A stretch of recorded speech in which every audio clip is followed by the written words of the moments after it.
आपण आलेलो आहोत हार्ट ऑफ द नाशिक, जे की आहे अशोक स्तंभ। या अशोक स्तंभावरती 1974 सालापासून मिसळ विकणारी एक व्यक्ती तुम्हाला सापडेल, ज्यांच्या मिसळ सेंटरचं नाव आहे ओम बजरंग मिसळ।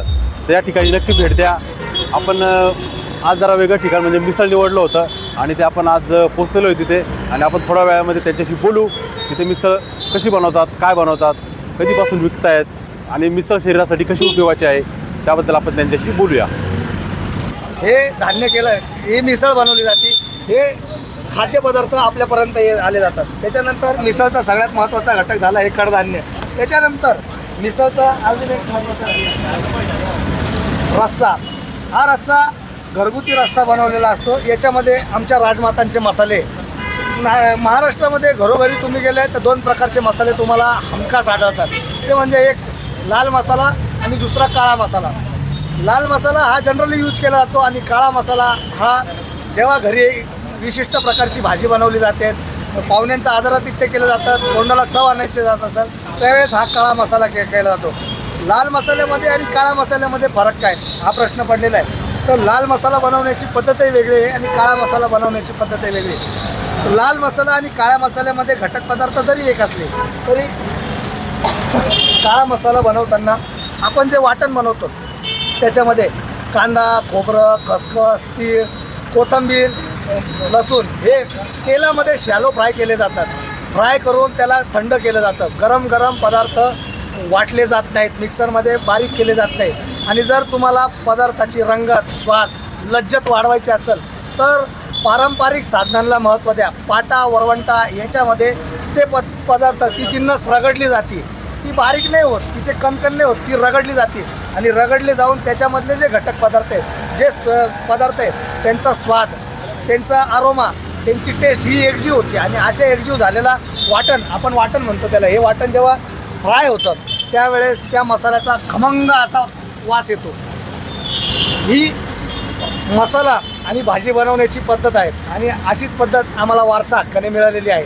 त्याच्यामुळं तुम्ही 24/7 365 दिवस कधीही या, तीच टेस्ट द्यायला आम्ही बांधलेला आहे। आणि याच्यामध्ये आम्ही काही जगावेगळं करत नाही। मी स्वतः वारकरी आहे, त्याच्यामुळं मांस, मच्छी, वैशाट याच्यापासून आम्ही कोसो लांब आहे। शुद्ध द्या, सात्विक द्या, व्यवस्थित द्या आणि आपल्यालाही आनंद घ्या। आपण जे खाद्यपदार्थ देतो त्याचा शुद्धपणा, त्याचा सात्विकपणा जपला तर आपल्या आचरणात पण शुद्धता आणि सात्विकता येते। ओम बजरंग मिसळ पाव सकाळी 7 वाजेपासून ते दुपारी 3:30 वाजेपर्यंत आपल्या सेवेत सदैव तत्पर हा आमचा परिवार आहे। सो खवय्या मित्रांनो, कधी येत आहे मिसळचा आस्वाद घ्यायला?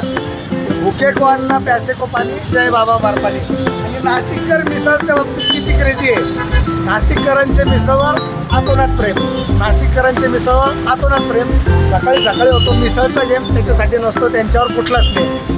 आता हे कॉलेजचे विद्यार्थी होते, आता ते कॉलेज संपवून त्यांच्या व्यवसायामध्ये हातभार लावत आहे, पण त्यांचा आणि आमचा ऋणानुबंध हा वर्षानुवर्ष आहे। कॉलेज जीवनामधून ते आपल्या ओम बजरंग मिसळ पावची फेवरेट अशी समोसा रगडा ही डिश खात आहेत। या डिशची खासियत अशी की ही डिश आपल्या कॉलेजच्या मुलांनी इनोव्हेशन केलेली आहे। पैसे हे मायने ठेवत नाही, पण त्यांना 2 घास सुखाचे, 2 घास हक्काचे, 2 घास प्रेमाचे देता आले पाहिजे। याच्यामध्ये पंजाबी समोसा असतो, पंजाबी समोसा असल्यामुळे त्याचा मसाला पंजाबी असतो आणि आपला घरगुती मसाला आहे मिसळचा। तर या दोन्ही मसाल्यांची अप्रतिम टक्कर इथं होते आणि हा समोसा रगडा हा ॲटम खवय्यांपर्यंत जेव्हा गेला तेव्हा खवय्या एक वेगळ्याच दुनियेत हरवून जातो। हे मी नाही सांगत, तर हे आमचे खवय्ये सांगतात आणि हा त्यांच्यासाठी ॲटम आहे। ओम बजरंग मिसळ पाव येते त्यांनी स्वतः निर्माण केलेला समोसा रगडा विथ चाट। तुम्हाला समोसा रस्सा, समोसा चाट, समोसा रगडा हे भेटेल तुम्हाला। रगडा म्हणजे समोसा त्याला बारीक केला जातो, कुस्करला जातो, त्याच्यावर रस्सा टाकला जातो, त्याच्यावर मोड आलेलं कडधान्य टाकलं जातं, त्याच्यात शेव टाकली जाते, त्याच्यात दही टाकलं जातं ज्याला आवडीनुसार। ते ऑप्शनल आहे, कोणाला दही चालतं, कोणाला चालत नाही। हा चातुर्मास चालू झालेला आहे, कोणाला कांदा चालतो, कोणाला चालत नाही। या आवडीनिवडी गिराईकाच्या मागणीनुसार जसं गिराईकाला पाहिजे तसं आम्ही उपलब्ध करून देतो आणि हे खवय्यांपर्यंत पोहोचण्यासाठी तयार आहे। एक मिसळ 12 पाव, एक मिसळ 12 पाव, ऊपर से बोलते तर्री लाव। तर बोला खवय्या मित्रांनो, कधी येत आहे एक मिसळ 12 पाव खायला? आपल्या सेवेत सदैव तत्पर ओम Bajrang misal pav, heart of the city Nashik येथे, अशोक स्तंभ येथे, सकाळी 7 ते दुपारी 3:30 वाजेपर्यंत.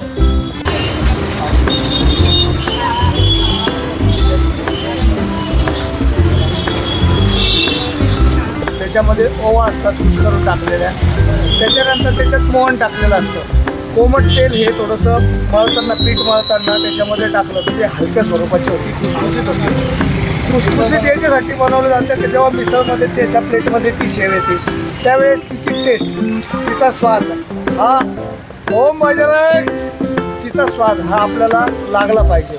आणि कडक शेवेच्यासाठी का जेव्हा रस्सा या दोघा शेवमध्ये पडतो त्यावेळेस त्यांचा टायमिंग थोडा भिन्न असतो.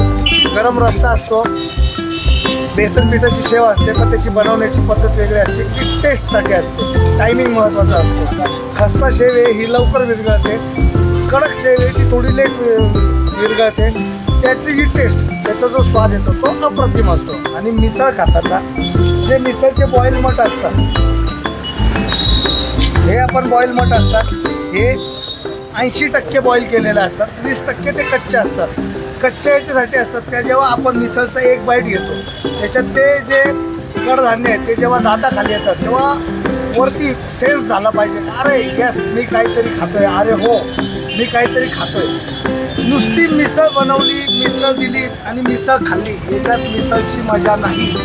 जो खवय्या आहे त्याला त्याचा प्रत्येक घासाचा आनंद घेता आला पाहिजे. हीच मिसळची टेस्ट आहे आणि हीच मिसळची खासियत आहे.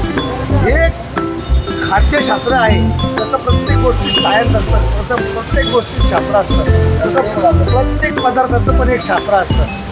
किती उकळायचं, किती तिखट टाकायचं, किती प्रमाणात त्याला गरम गरम खायचं, ते रस्सा हे मिश्रण जेव्हा सगळं एकत्र केलं तेव्हा त्याचा एकंदरीत स्वाद, एकंदरीत टेस्ट कशी आहे. आणि जेव्हा एक घास खातो तेव्हा आपण तल्लीन झालं पाहिजे, असं जगातलं सगळं दुःख विसरून जातं, डोक्यातलं विचारचक्र शांत झालं पाहिजे, तरच ती मिसळ, तरच तो खाद्यपदार्थ. शेवटी आपण एवढी धावपळ करतो, जीव तोडून कोणी पळतंय, ही कशासाठी करतो? 2 घास सुखाचे खाण्यासाठी करतात. आणि एकदम सिंपल तत्व आहे, माता अन्नपूर्णेच्या कृपेने देणारा वर्ष आहे, आम्ही फक्त वाटणारे. हा यज्ञ असाच अव्याहतपणे चालू आहे. आमची 3री पिढी या क्षेत्रामध्ये आहे आणि तत्व एकदम सोपं आहे, ज्याला जे लागतं ते भरपूर द्या, खाऊ द्या. अन्नदानासारखं पुण्यकर्म नाही आहे आणि ते पुण्यकर्म आम्ही पैसे देऊन मिळवतो. हो, आपली संस्कृती आहे, भुके को अन्न प्यासे को पाणी, जय बाबा बर्फानी. म्हणून तर आम्ही म्हणतो यावं ओम बजरंग मिसळ पाव येथे यावं, काळ्या मसाल्याचे स्वादिष्ट रुचकर झणझणीत व स्वादिष्ट मिसळचा आस्वाद घ्यावा. वातावरण आल्हाददायक आहे, मस्त पाऊस पडतोय, ढगाळ वातावरण आहे, उन्हाळ्याचा वृक्षपणा जाऊन वातावरणाने हिरवा शालू पांघरलेला आहे, वातावरणात एक मस्त गारवा आहे. आणि असं हे जे वातावरण आहे ते खवय्यांसाठी पर्वणी आहे. अशा पर्वणीमध्ये मस्त रविवारच्या मिसळवाराचा आस्वाद घ्यावा, आम्हाला उपकृत करावे, आपल्या सेवेची एक संधी द्यावी. आपल्या सेवेस सदैव तत्पर ओम बजरंग मिसळ पाव. मिसळ पाव हे ना हेच हे नाही, आपण ज्या समाजामध्ये राहतो त्याचंही काहीतरी कर्तव्य असतं. आता हा एरिया आहे ना, हा शैक्षणिक संकुल आहे, नाशिकचं शैक्षणिक संकुल आहे. इथं रोज 8 ते 10 हजार विद्यार्थ्यांचा राबता असतो. सकाळी 5 पासून ते संध्याकाळी 8 पर्यंत इथं जवळजवळ 8 ते 10 विद्यार्थी ये जाय करत असतात. इथं शाळा आहे, कॉलेज आहे, महाविद्यालय आहे, अकॅडमी आहे, कॉम्प्युटर क्लासेस आहे, सायन्स क्लासेस आहे, टायपिंग क्लासेस आहे, आर्ट कॉमर्सचे क्लासेस आहे. इत्यादी गोष्टी सेंट्रल स्पेस असताना या आवश्यकता जरुरी नाही आहे तो मुलगा, तो विद्यार्थी, तो स्टुडंट घरून नाश्ता करूनच आलेला असेल. असं स्टुडंट विद्यार्थी जेव्हा नाश्ता करायला आमच्याकडे येतो तेव्हा एक वेगळीच अनुभूती आम्हाला येते. कोण म्हणतं माणुसकी जिवंत नाही? आम्ही म्हणतो माणुसकी आज प्रत्येकामध्ये जिवंत आहे, फक्त तिला बघण्याचा चष्मा घालता आला पाहिजे. जेव्हा एखादा विद्यार्थी इथं येतो, काका मला मिसळ द्या म्हणतो, तेव्हा आमचे कस्टमर त्याला म्हणतात, भाऊ याला 2 पाव दे, भाऊ याला मिसळ दे, भाऊ याला जे काही पाहिजे ते दे, पैसे मी देतो. हीच आपली संस्कृती आहे आणि हीच आम्हाला इथं बघायला जगायला मिळते. याच्यासारखं पुण्य, याच्यासारखं भाग्य अजून काय. तुमच्या सगळ्यांच्या सहवासाने आज 91व्या वर्षात पदार्पण करतोय. आपल्या गाडीची सुरुवात 1974 साली जिल्हा न्यायालय व जिल्हा कलेक्टर कचेरी, बस स्टँड, CBS येथे झाली. 1974ला नाशिकची वाटचाल जेव्हा मंत्रभूमीकडे होती त्यावेळेस नाशिक एवढं बहरलेलं नव्हतं. पंचवटी, रामकुंड, मंदिरं, गोदावरी नदीचा काठ, जुने नाशिक एवढंच नाशिक बहरलेलं होतं. 1971 साली जेव्हा नाशिक MIDCची स्थापना झाली, स्वर्गीय बाबूभाई राठी आणि त्यांच्या सहकाऱ्यांनी जेव्हा नाशिकच्या MIDCची स्थापना केलं, तिथून नाशिकने खऱ्या अर्थाने काट टाकायला सुरुवात केली आणि जागतिक स्पर्धा करत करत करत आज नाशिक जगाच्या नकाशावर एक हक्काचं स्थान मिळवले. काय नाही आहे नाशिकामध्ये. जीवनदायिनी गोदावरी माता आहे, आदिशक्ती भगवती आहे. हरिहर पण नाशिकामध्ये, हरी याच्यासाठी की काळाराम मंदिर नाशिकामध्ये आणि हर याच्यासाठी की त्र्यंबकेश्वरचं 12 ज्योतिर्लिंगांमधलं भोलेचं पवित्र असं स्थान नाशिकामध्ये. त्याच्यामध्ये गंगापूर डॅम, भारतातलं पहिलं मातीचं धरण नाशिकामध्ये, नोट प्रेस कारखाना नाशिकमध्ये, सिक्युरिटी प्रेस कारखाना नाशिकमध्ये, जगा आशिया खंडातील सगळ्यात मोठा आर्टिलरी तोफखाना देवळाली कॅम्प नाशिक येथे आहे. माझ्या नाशिकमध्ये काय नाही आहे, पण नाशिक ही नाशिकची संस्कृती टिकवणे. नाशिकची संस्कृती म्हणजे काय, तर नाशिकचं नाशिक पण टिकवणे. मग ते कसं, इथं गोदावरीचा प्रवाह आहे, तसंच MIDCचा प्रवाह आहे. इथं शैक्षणिक गंगा आहे, तसे नोटांचा पण प्रवाह आहे. बहुअंगाने, बहुविध कलाकारीने, बहुढंगाने नाशिक बहरते आणि त्यातल्या त्यात नाशिकची खाद्य संस्कृती पण बहरते. आज नाशिकमध्ये जगात जे मिळत नाही ते नाशिकमध्ये मिळतं आणि आज मला हक्काने सांगायला अभिमान होता, माझ्या नाशिकमध्ये जी मिसळ मिळते ती आज जगावर राज्य करते. आणि अजून एक महत्त्वाचं, यावं welcome to the city of pilgrim, यात्री नगरी, धार्मिक नगरी, कुंभनगरी नाशिक येथे 2027च्या कुंभमेळ्यासाठी आपण आवर्जून यावं. गोदावरीच्या पर्वणीमध्ये आनंदाचा स्नान करून त्याचा आनंद घ्यावा व पुण्यकर्म आपल्याबरोबर घेऊन जावं आणि आपल्या सेवेची सदैव तत्पर असण्याची ग्वाही आम्ही नाशिकला देतो. तुम्ही बिनधास्त घ्या, नाशिककरांचा अनुभव घ्या, नाशिकच्या प्रशासनाचा अनुभव घ्या, नाशिक महापालिका, नाशिक पोलीस, नाशिककरांचा अनुभव घ्या. सर्वजण कुंभमेळ्याच्या तयारीसाठी जीव तोडून प्रयत्न करत आहेत. त्यांच्या प्रयत्नांना दाद देण्यासाठी नाशिकला या. आणि अगदी रामायण महाभारत काळापासून नाशिकचं धार्मिक महत्त्व आहे. ते गोदावरी आईच्या खळखळत्या प्रवाहात स्नान करण्यासाठी नाशिकला या. तुम्ही बदललेलं नाशिक बघा, पण तुम्हाला नाशिककरांचं तेच आदरातिथ्य मिळेल आणि तोच प्रेम मिळेल आणि तोच आपुलकी मिळेल. यावं, परत एकदा अवश्य यावं. ओम बजरंग मिसळ पाव येथे मिसळचा आस्वाद घ्या, नाशिकच्या वातावरणाचा आस्वाद घ्या, नाशिकच्या कुंभमेळ्याचा आनंद घ्या. तर आपल्याला मिसळ खायची आहे तर heart of the city Nashik, अगदी नाशिकच्या मध्यवर्ती ठिकाणी अशोक स्तंभाच्या बाजूला लोटस कॅपिटल बिल्डिंगच्या समोर अशोक स्तंभाच्या मध्यवर्ती ठिकाणी 24 तास मेडिकलच्या शेजारी ओम बजरंग मिसळ पाव आणि खवय्यांच्या सेवेसाठी, त्यांच्या जिभेचे चोचले स्वाद पुरवण्यासाठी ओम बजरंग दाबेली येथे आपली वाट सकाळी 7 ते मिसळसाठी सकाळी 7 ते दुपारी 3:30 पर्यंत व सकाळी 9 ते रात्री 10 वाजेपर्यंत ओम बजरंग दाबेली आपल्या सेवेत सदैव तत्पर. ओम बजरंग मित्र परिवार, ओम बजरंग मिसळ पाव परिवार.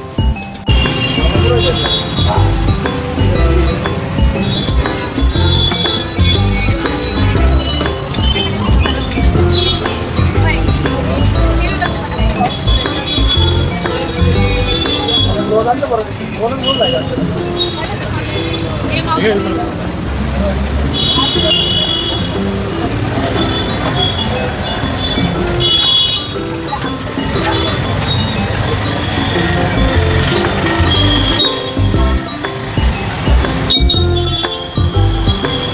हर्रीची तार रशेची धार लोखंड मुद्द्यावर वंदनीत व्हा. यालाच म्हणतात ओम बजरंग मिसळ पाव. मस्त काळ्या मसाल्याची स्वादिष्ट रुचकर व झणझणीत मिसळ.